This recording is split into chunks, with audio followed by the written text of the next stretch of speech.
జరుగుతుంది ఇక్కడ. వైకుంఠపాళి ఆడద్దు పదే పదే చెప్పడం అది ఎన్ని చేసినా. చంద్రబాబు నాయుడు నా అంతటి పుడింగి లేడని చెప్పిన రోజునే అవ్వలేదు. ఇవాళ అయిపోతుందా ఆయనకి? ఈ దేశంలోనే మార్చేసాను నేనని చెప్పిన రోజునే అవ్వలేదు ఆయన. యునైటెడ్ ఫ్రంట్ నేషనల్ ఫ్రంట్ నడిపినోండి నేనే అన్న రోజునే అవ్వలేదు ఆయన. రాష్ట్ర విభజన ఆపగలిగాడు ఆయన? కనీసం ఆయన హైదరాబాద్ ను ఆపుకోగలిగాడా? ఆయన ఏది చేస్తాడు. పవన్ కళ్యాణ్ వెంటన్న ధైర్యం సరిపోవట్లేదు. అదేం కాదు, 15 ఏళ్ళు నీతోనే ఉంటానని చెప్పిన ధైర్యం సరిపోవట్లేదు. ధైర్యము ఈ కాన్సెప్ట్ కాదు, తన మైండ్ సెట్ తను నడుపుకెళ్తాడు ఆయన. ఆయన స్టైల్ ఆఫ్ ఫంక్షనింగ్ 3.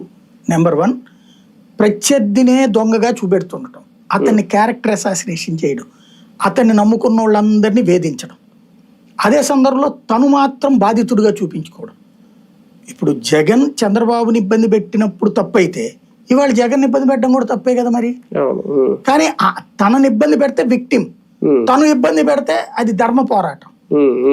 అది ఆయన స్టైల్ ఆఫ్ ఫంక్షనింగ్. 3వది ఏంటంటే ఎప్పుడు తన ప్రత్యర్థుల్ని తగ్గించుకుంటాడు, తన చుట్టూ మనుషుల్ని పెట్టుకుంటాడు.